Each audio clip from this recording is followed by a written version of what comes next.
Let's take a look at one really critical component for you to understand when you're trying to learn how to move on the machine, meaning how do you apply your legs? How do you push your legs into the machine so that it transfers to the handle? That's one of the biggest issues that people learning to use the machine struggle with, is that when they go to do work, they feel like the machine is a black hole of energy, and that becomes a problem because we're trying to use this as a workout tool, and if you can't understand how you are supposed to make good work happen, then you'll inevitably end up ditching this tool because it's just not going to be effective for you. So let's look at how to use the legs, how to brace the trunk, and how those two things work together to create work on the machine. So on the left-hand side, we're going to take a look at a good stroke. What you want to pay attention to here is the relationship between the handle and the seat. Now understand that when you push through your legs, your body becomes a chain link, if you will, or a string of chain. At every point when I'm trying to push, I need to make sure that no link in the chain is breaking. And a breaking link would be if I have poor posture, or I don't know how to engage my lats, or I don't know how to push through my legs. And it becomes an energy leak in that all the work that I'm doing doesn't make its way up to the handle. So the relationship between the foot stretcher and the handle is really important because the work happens in your feet, but it has to transfer to the handle for anything to happen.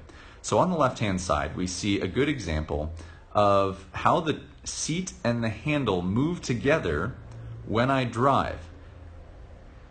Notice both are moving away from that line.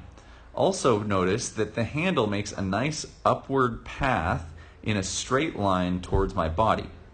Now, what I'm doing is creating slight upward lift on the handle, which is my objective, because as I push and I use my entire leg to drive, because the foot stretchers are angled at 45 degrees, there is a need for driving your body up to the ceiling as I push, which is why you get a bit of that upward trajectory of the handle. It's not totally flat, which would mean that you are only pushing through your toes.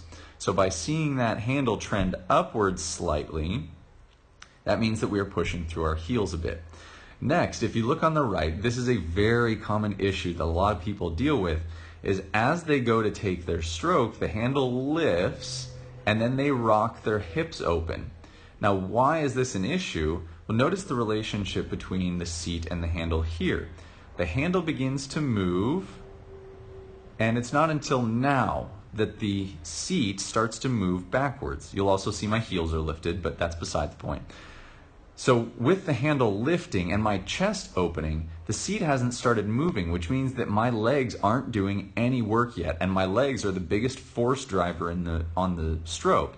So right now we're already experiencing zero power on the handle from the beginning here to here. And it's not until this point that I start to do work on the machine, which means that I'm missing the most critical part of the stroke, which is the catch. So I'm missing the opportunity to produce power on the machine from here to here. Now let's see how that plays out.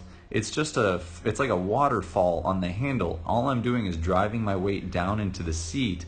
It's not really getting applied to the handle. So again, that handle lifts, the seat slides closer to the feet, the handle lifts, and then everything's just falling off towards the end. And what I'm really missing here is the ability to apply any force through my legs, which is really the critical piece of the stroke, is the ability to push through the legs as we see here. Right? And this is where it's so important, is that push. And you'll notice that my trunk stays tight, braced, and it doesn't change until the legs are about to extend, at which point the hips can open. So that, if we apply that to the stroke on the right, you'll notice the hips are the first thing to move. The legs don't really get to do much work except for a light push through the toes at the end. So if you put those two things together, if you compare those two strokes side by side, you'll start to understand why it's so important to get into a good catch position, B, learn how to brace your trunk so that you can push through the legs, and why if we look at the stroke on the right, it can be so detrimental to open that chest early, which is a very, very common mistake a lot of people make. And if you find that this is you, it's not a big deal. There's plenty of room to change still.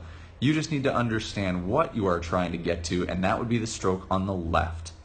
Guys, go have fun with this one. Give it a try. I would encourage you to practice rowing legs and hips only, which would look something like this, just repeating this over and over again.